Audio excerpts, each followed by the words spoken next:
اعوذ باللہ من الشیطان الرجیم، بسم اللہ الرحمن الرحیم۔ مسکراتی صبح میں خوش آمدید۔ میں آپ کا میزبان شبیر میمن۔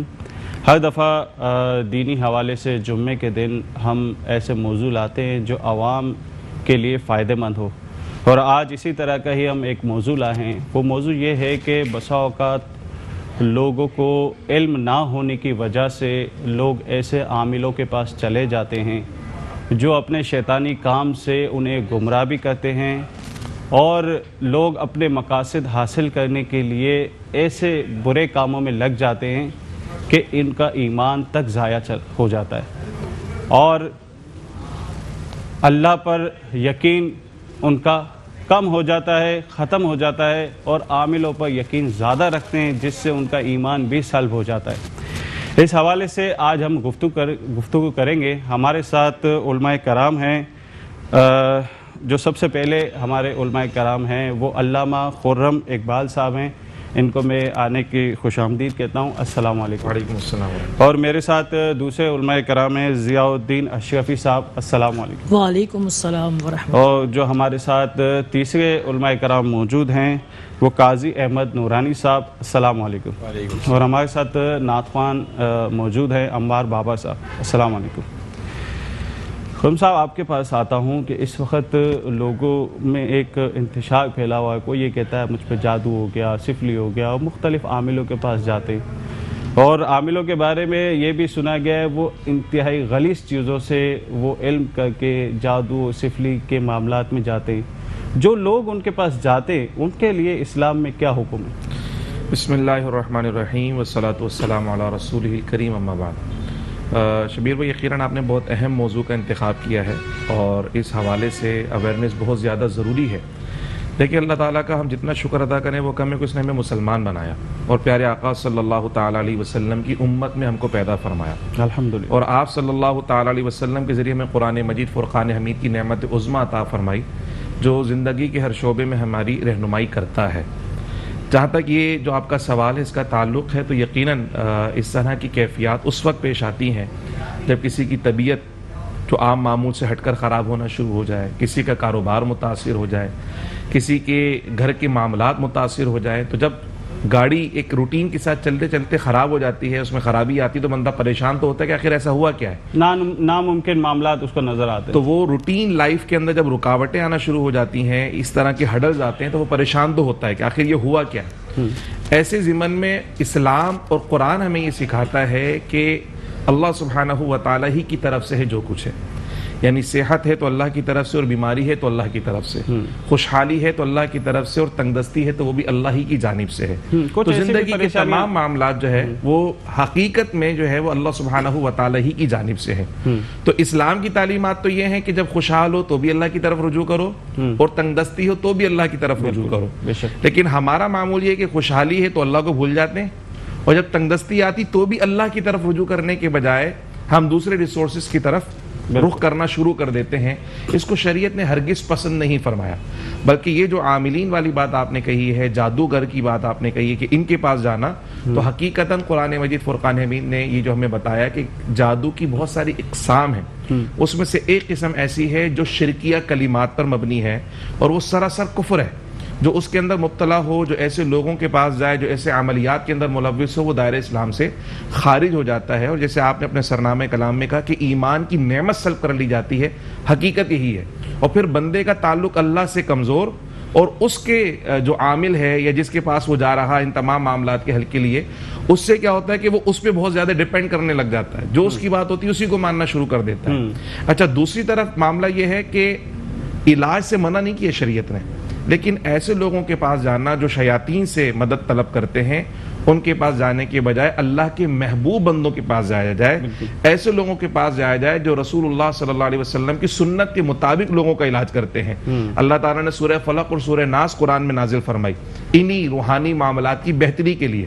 رسول اللہ صلی اللہ علیہ وسلم کو روزانہ کا معمول تھا کہ آپ رات میں سونے سے پہلے سورہ فلق سورہ ناس پڑھا کرتے تھے، روحانی معاملات اپنی امت کو سکھانے کے لیے کہ روحانی پریشانی کوئی ہو، مسائل آئیں تو یہ کام کرنا ہے۔ اسی طرح حضور علیہ الصلوۃ والسلام نظر بد کے حوالے سے دم بھی سکھایا کرتے ہیں، دعا سکھایا کرتے ہیں۔ تو یہ والا طریقہ یعنی ایک ہے رحمانی طریقہ، اس کی اجازت ہے اور یہ محمود ہے. اور ایک ہے شیاطین کا طریقہ، شیاطین سے مدد مانگنا، تو اس کی شریعت میں قطعاً اجازت نہیں ہے، اس سے اجتناب کرنا چاہیے. ٹھیک ہے. جو ایسے عاملوں کے پاس جاتے ہیں کہ جو شیطانی حرکتوں سے وہ اپنے جادو کرتے ہیں یا کچھ گندوں سے یہ اپنے جادو کرتے ہیں، تو ایسے جانے والے شخص پہ کیا شریعت اس پہ کہتی ہے کہ کیا اس کے معاملات ہیں، اور اگر وہ جاتا ہے تو اس پہ کیا فتویٰ لاگو ہوتا ہے؟ دیکھیں یہ انتہائی حساس معاملہ ہے. وہ جادوگر جو شیاطین سے مدد طلب کرتا ہے وہ تو دائرہ اسلام سے خارج ہے ہی. اگر کوئی مسلمان اس کے دام میں پھنس جائے اور اس کو صحیح اعتقاد کرنے لگ جائے، چونکہ عقیدے کا معاملہ ہے، جب تک عقیدہ خراب نہ ہوگا تو کوئی فتویٰ اس پہ نہیں لگے گا، اور اس اعتقاد کے ساتھ جاتے کہ صحیح ہے، تو وہ بھی معاذ اللہ دائرہ اسلام سے خارج ہو جائے گا. تجدید ایمان بھی کرنی پڑے گی، تجدید نکاح بھی کرنا پڑے گا، تجدید بیعت بھی کرنی پڑے گی. صحیح. ضیاء الدین صاحب آپ کی طرف آتا ہوں. کچھ ایسے عامل بھی ہوتے ہیں جو علاج کے لیے تعویذات وغیرہ لکھتے ہیں، لیکن حال ان کا یہ ہوتا ہے کہ نماز ایک وقت کی نہیں پڑھتے. کیا کہیں گے اس بارے میں؟ دیکھیے تعویذات وغیرہ کا جہاں سلسلہ ہے تو ہمیں تاریخ اور شریعت کے اندر یہ بات ملتی ہے کہ اس کی اجازت دی گئی ہے، شریعت میں اس کی اجازت ہے. اور ایک واقعہ بھی اس کا جو ہے ہمیں حوالے سے ملتا ہے کہ حضور علیہ السلام کے چند اصحاب جو ہے وہ عرب کے کسی قبیلے کی طرف گئے اور وہاں ان کو کھانے کی حاجت پیش آئی، تو انہوں نے ان کی مہمان نوازی سے انکار کر دیا. تو ان کا جو سردار تھا وہ بیمار ہوا، تو ان میں سے جو ایسا بیمار ہوا کہ ان میں سے وہ لوگ آئے اور اصحاب رسول کے پاس، اور انہوں نے یہ کہا کہ تم میں سے کوئی شخص ہے جو غالباً جو ہے اس کو سانپ نے کاٹ لیا تھا، اس کا علاج کر دے. تو پھر جو ہے ضرور جو ہے وہ اگر کوئی ایسا شخص ہے تو انہوں نے کہا کہ ہاں ہم اس کا علاج کر دیں گے، لیکن ضروری یہ ہے کہ تم پھر ہماری ضیافت کا انتظام کرو. تو چند بکریوں کے عوض جو ہے یہ معاملہ طے پا گیا، تو صحابی رسول نے سورہ فاتحہ پڑھ کر وہاں دم کر دیا. تو وہ درست ہو گیا، تندرست ہو گیا. تو انہوں نے بکریاں بھی دے دی، لیکن انہوں نے اس وقت تک نہیں کھایا جب تک کہ حضور علیہ السلام نے اجازت نہیں دی. حضور علیہ السلام کے پاس آئے اور حضور علیہ السلام سے یہ سارا معاملہ عرض کیا، تو حضور نے فرمایا تم کھاؤ اور اس میں میرا بھی حصہ رکھو. تو اس سے یہ بات پتہ چلتی ہے کہ قرآنی آیات اور جو حضور علیہ السلام نے عملیات اور جو دعائیں سکھائی ہیں ان سے تعویذات وغیرہ کرنا تو جائز ہے، لیکن اس کے لیے باشرع ہونا بہت ضروری ہے. باشرع نہیں ہوں گے تو ان عملیات کے اندر اثر نہیں ہوگا.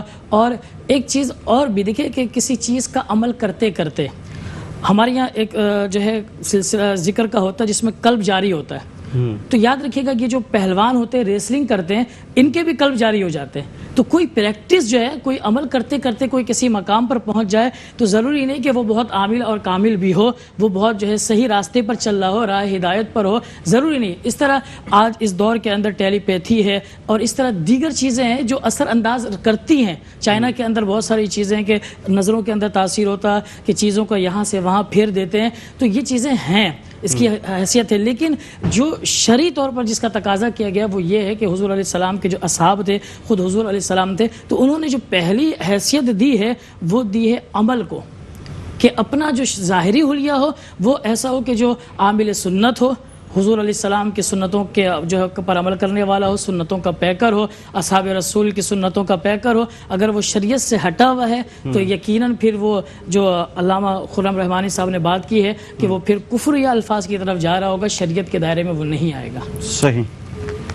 آپ سے سوال کروں گا کہ بسا اوقات لوگ جو ہے جس طرح فتویٰ عالمگیری میں ہے کہ کوئی شخص شراب پیتے وقت، زنا کرتے وقت بسم اللہ پڑھے تو کفر اس پہ لاگو ہو جاتا ہے، وہ کافر ہو جاتا ہے. کیا کہیں گے اس بارے میں؟ بسم اللہ الرحمن الرحیم. ولا تلبسوا الحق بالباطل وتكتموا الحق وانتم تعلمون. وقال اللہ عز وجل فی المقام الآخر ولا تشتروا بآیاتی ثمنا قلیلا. ایک اچھے موضوع کے انتخاب پہ آپ کو مبارکباد. جب بھی کوئی عمل انسان کرے تو سب سے پہلے دیکھا جائے گا کہ اس کی نیت کیا ہے، اس کا ارادہ کیا ہے. ایسے بے شمار جعلی، ڈھکوسلے اور بناوٹی افراد بازار میں آپ کو ملیں گے جو لوگوں کے سامنے عامل کہلاتے ہیں. یعنی عامل سے مراد یہاں عرف عام میں عملیات کرنے والا. مسئلہ یہ ہے، آپ کے سوال سے پہلے ذرا اس کی گفتگو کی پیش بندی کر لی جائے کہ ہم انتہائی ذہنی دباؤ کا شکار ہیں اجتماعی طور پر. الا ماشاء اللہ کچھ لوگ ایسے ہوں گے جو کہیں کہ ہم پرسکون ہیں، جو کمانے والا ہے وہ بھی بے سکونی کا شکار ہے، جو اجرت دینے والا ہے وہ بھی، جو لینے والا ہے وہ بھی۔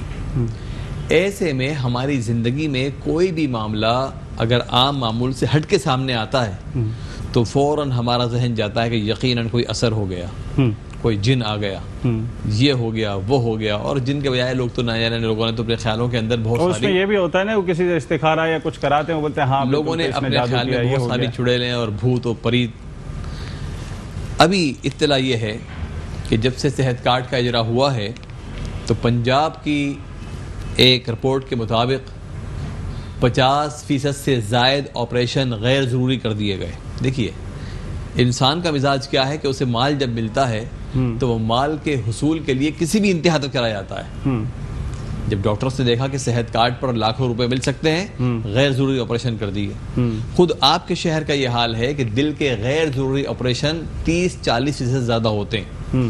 بالکل اسی طرح ایک وہ طبقہ ہے جو تعویذات، دھاگے، دم، درود کا سہارا لیتا ہے، ان کی کوئی ضرورت کسی کو نہیں ہوتی۔ ان کا پہلا کہنا تھا بس تم پہ اثر ہو گیا، اب میں اس اثر کا اتارا کروں گا، اب تم پر جن آ گئے۔ جن اتنے فارغ بیٹھے ہوئے ہیں کہ ان بیچاری عورتوں پر آتے ہیں جن کو مرد نہیں ملتے، اتنے فارغ جن ہیں۔ اچھا پھر معاملہ یہ ہے کہ جو شخص یہ عمل کر رہا ہے ذرا اس کی حیثیت کیا ہے؟ وہ آپ کا جن اتارنے کے لیے تیار ہے، آپ کو آئندہ کاروبار میں ترقی کا مزدہ سنانے کے لیے تیار ہے، لیکن 20 سال تعویذ بیچ کے اس کی اپنی حالت کیا ہے؟ اگر اتنے ہی زیادہ اس کے پاس علم اور کمال اور مرتبہ ہے تو پہلے اپنی حالت میں تبدیلی پیدا کرے۔ تو معاملہ کیا ہے کہ یہ سارے وہ لوگ ہیں جو اس قسم کی حرکات کرتے ہیں، جو ڈھکوسلے باز ہیں، جو رہزن ہیں، اور کبھی کبھی مال کے ساتھ ساتھ یہاں ایمان کی بھی سلب ہونے کا اندیشہ پیدا ہو جاتا ہے۔ تو بہت اس میں قوم کو احتیاط کی ضرورت ہے۔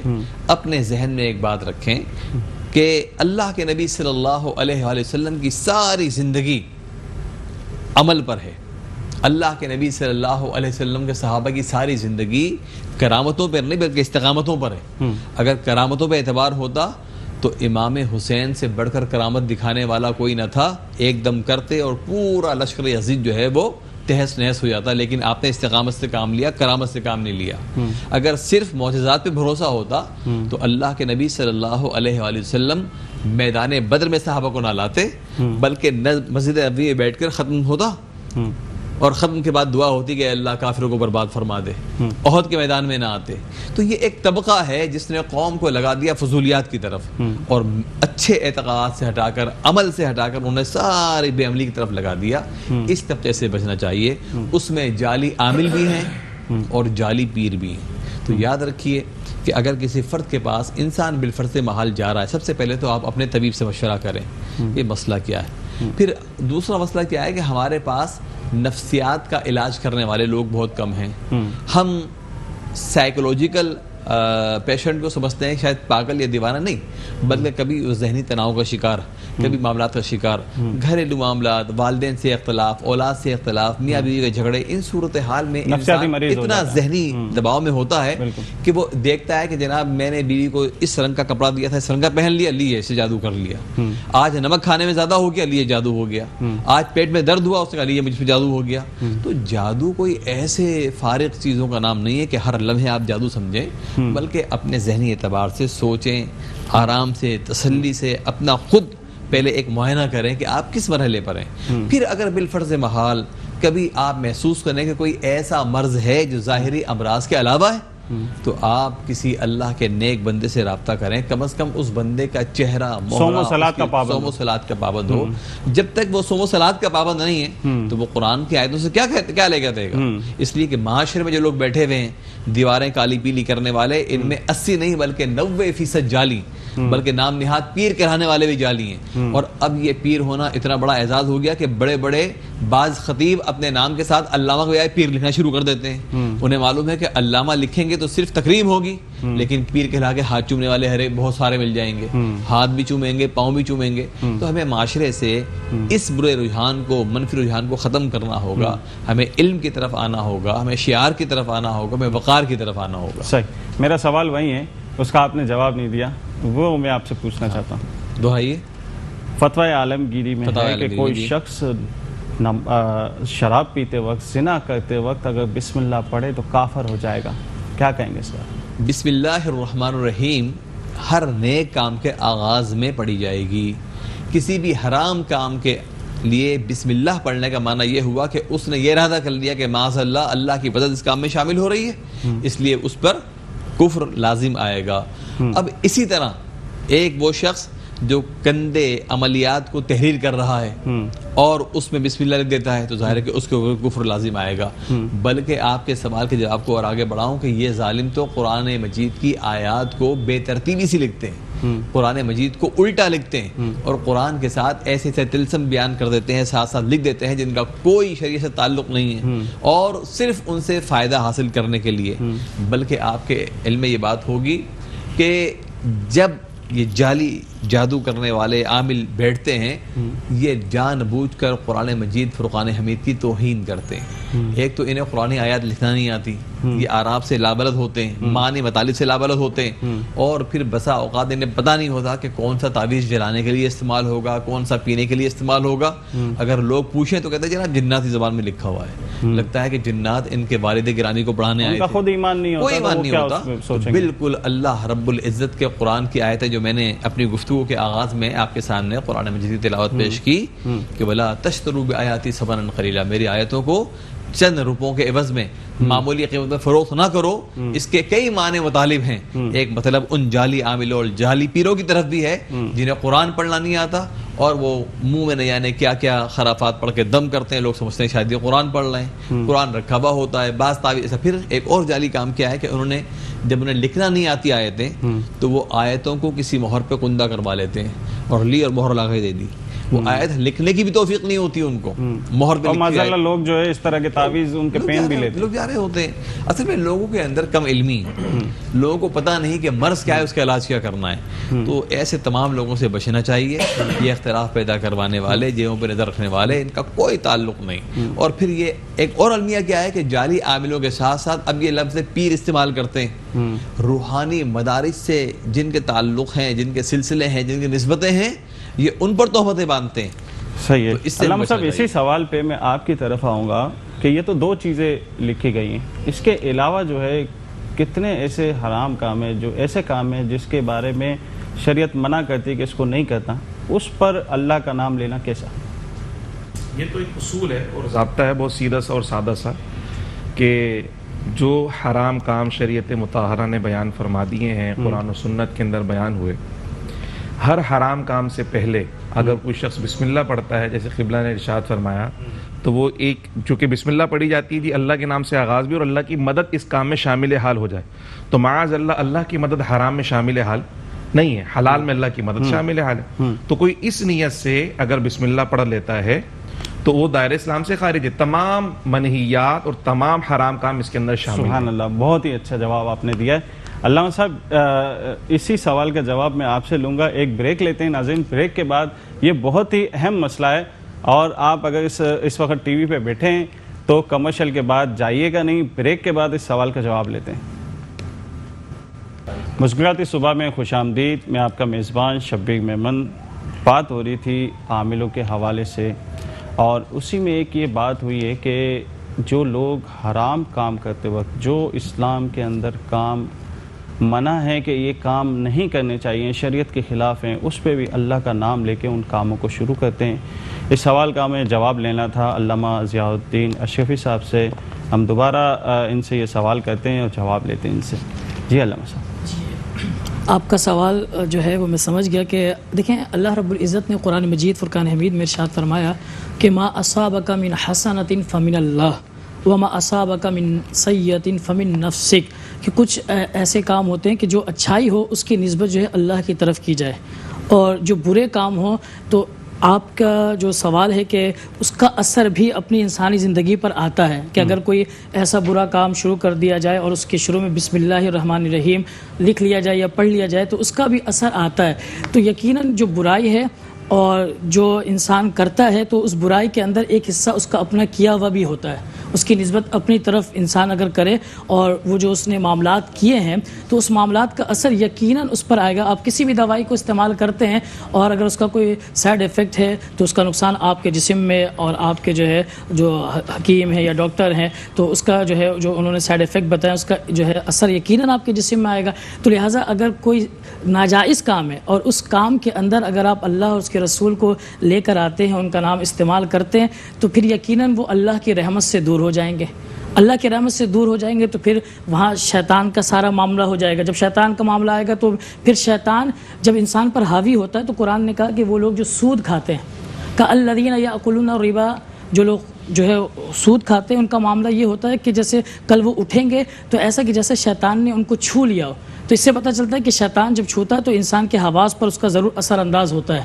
تو اسی لیے جب وہ شیطان کے معاملات میں جائیں گے تو یقیناً پھر وہ ایسی حرکتیں کریں گے اور ایسے معاملات ہوں گے کہ جو خود وہ سمجھیں گے کہ شاید میرے ساتھ بھی کوئی معاملات ہو گئے, جبکہ اس کی اپنی ایک غلطی اپنی غلطی بھی اس طرف بھی اس کو دیکھا جا سکتا ہے اس ذہن میں. بالکل بالکل. اس وقت جو ہے کچھ ایسی چیزیں ہمیں شریعت نے بتائی ہیں کہ ان خبیث جناتوں جنوں سے اور یہ جادو ٹونوں سے بچا جائے.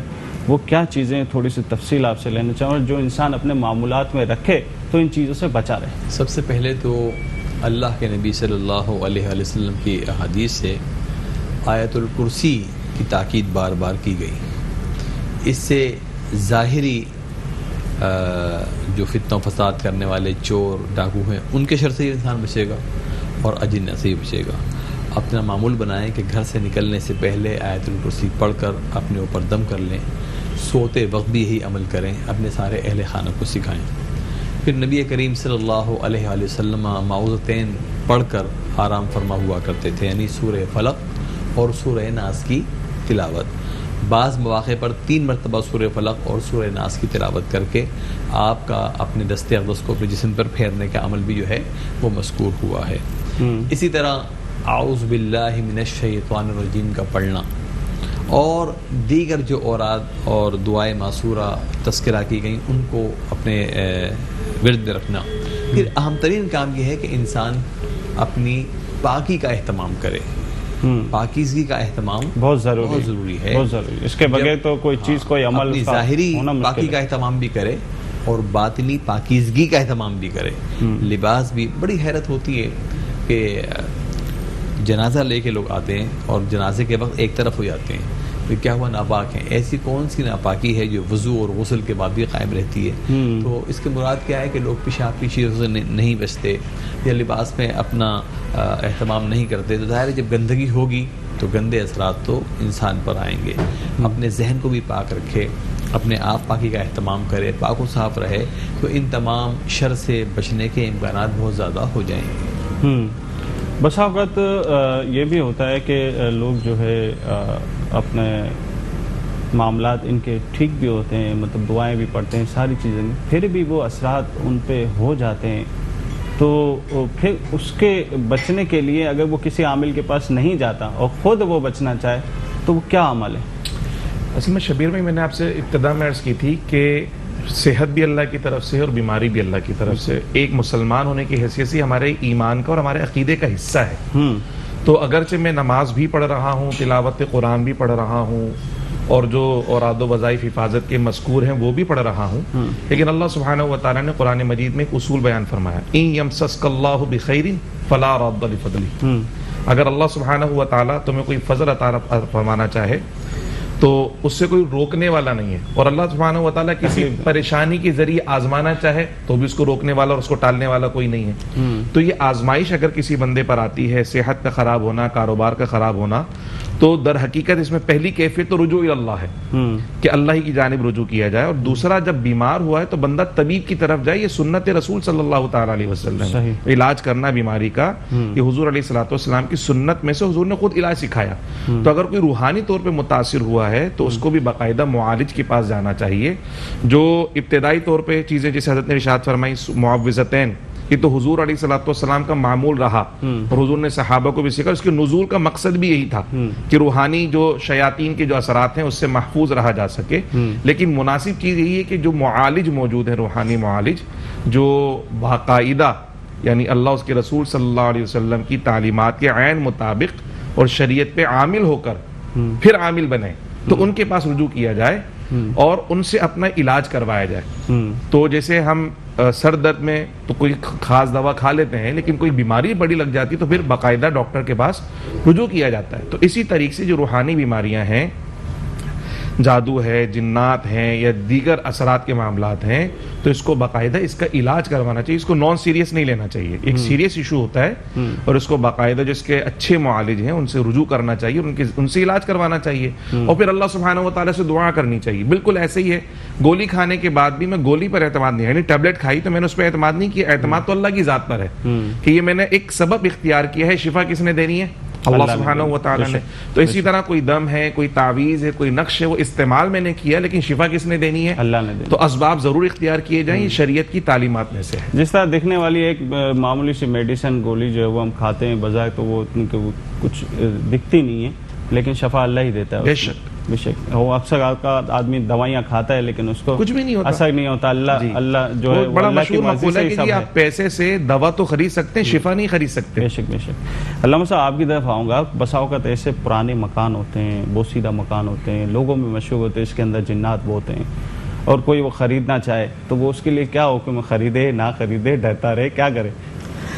دیکھیں ایسا ہے کہ جو بوسیدہ یا پرانے مکانات ہوتے ہیں تو کراچی شہر کے اندر بھی ایسے کئی جو ہے بیابان اور صحرا ہیں کہ جب آپ نکلیں گے تو ان صحراؤں کے ارد گرد جو ہے باقاعدہ جو ہے جنوں کی آبادی ہے. تو اس میں تو کوئی شک نہیں کہ جن موجود ہیں، ہمارے ارد گرد موجود ہوتے ہیں. تو جہاں انسانی آبادی نہ ہو تو وہاں وہ بسیرا کر سکتے ہیں.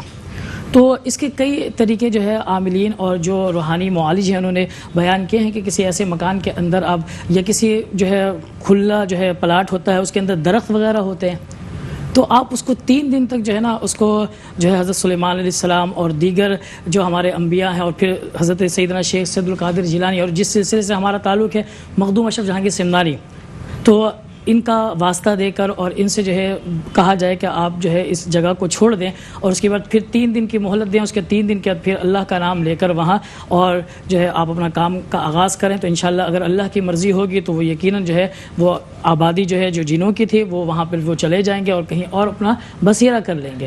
اور اگر جو ہے ایسا نہ ہو تو پھر قرآنی جو ہے آیتیں ہیں اور ان چیزوں کی تلاوت وہاں کرنی چاہیے.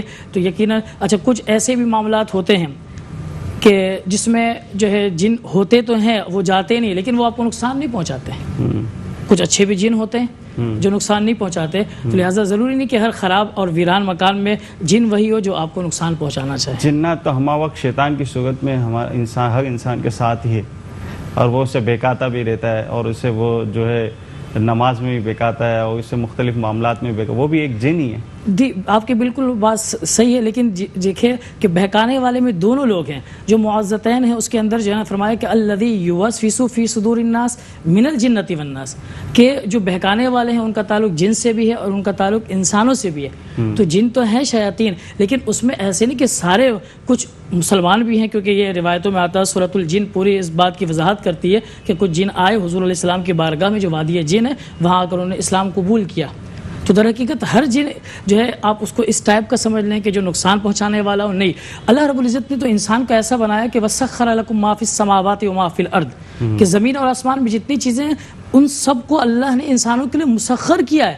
ایسا نہیں ہو سکتا کہ جن آپ پر پورا حاوی ہو جائے، پورے معاملات وہ لے لے، کیونکہ حضرت سلیمان علیہ السلام کی تاریخ ہمیں یہی بتاتی ہے کہ اللہ نے ان کو اختیار دیا تھا اور وہ جنوں پر حکومت کیا کرتے تھے. وہ اس میں وہ تخت سکینہ کا جو واقعہ ہے اس میں بھی وہ ایک انسان ہی تھا جو پلک جھپکتے ہی تخت کو لے آیا تھا اور ایک جن نے کہا تھا کہ میں لاؤں گا. جی ملک تخت جو ہے بلقیس کا، تو وہ آصف بن برقیہ ان کا نام آتا ہے کہ انہوں نے جو پلک جھپکنے میں جو ہے وہ تخت جو ہے وہ وہاں سے جن نے کہا تھا. جن بھی کون؟ عفریت جن وہ قسم ہوتی جو بڑی طاقتور ہو.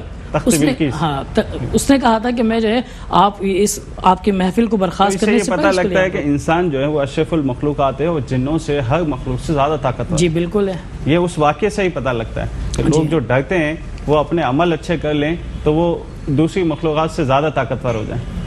بالکل قرآن نے جو سورہ جو ہے آیت الکرسی وغیرہ معوذتین دیے ہیں تو وہ اسی لیے دیے ہیں. اگر آپ کہیں تو میں اس میں کچھ اضافہ کر دوں. حضرت خواجہ حبیب اجمی رحمۃ اللہ تعالی علیہ آپ فرماتے ہیں کہ اگر کوئی انسان باہر جا رہا ہو تو اگر اس کو جو ہے جو سورۃ البقرہ کی آخری آیتیں ہیں آمن الرسول سے 2 آخری آیتیں اس کو 10 دفعہ پڑھ کر آیت الکرسی 10 دفعہ پڑھ کر اور معوذتین قل اعوذ برب الفلق قل اعوذ برب الناس 10 دفعہ پڑھ کر جو ہے اس کو دم کر دیا جائے تو جب تک وہ واپس آتا ہے وہ اس میں محفوظ رہتا ہے. بالکل بالکل. ناظرین مزید سوالات کرتے ہیں. ہمارے ساتھ موجود ہیں عمار بابا صاحب. ان سے ہم ایک نعت رسول مقبول صلی اللہ تعالی علیہ وسلم سنیں. صلی علی نبینا صلی علی محمد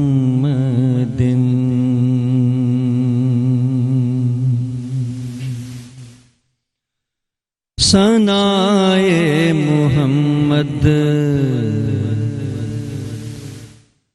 جو کرتے رہیں گے صدائے محمد جو کرتے رہیں گے وہ دامن مرادوں سے بھرتے رہیں گے ثنائے محمد جو کرتے رہیں گے وہ دامن مرادوں سے بھرتے رہیں گے حیات ان پہ قربان ہوتی رہے گے جو ان کی محبت میں مرتے رہیں گے جو ان کی محبت میں مرتے رہیں گے وہ دامن مرادوں سے بھرتے رہیں گے انہیں دیکھ کر اس جہاں کے نظارے انہیں دیکھ کر اس جہاں کے نظارے نگاہوں سے میری اترتے رہیں گے نگاہوں سے میری اترتے رہیں گے ثنائے محمد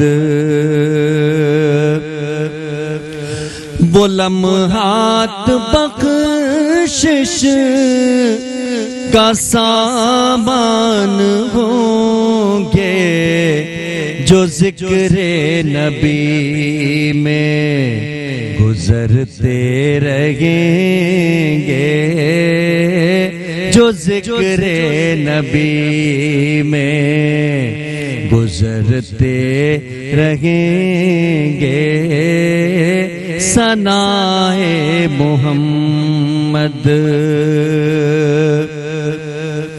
ہر ایک گام پر ان کو معراج ہوگی جو سر ان کے قدموں میں دھرتے رہیں گے جو سر ان کے قدموں میں دھرتے رہیں گے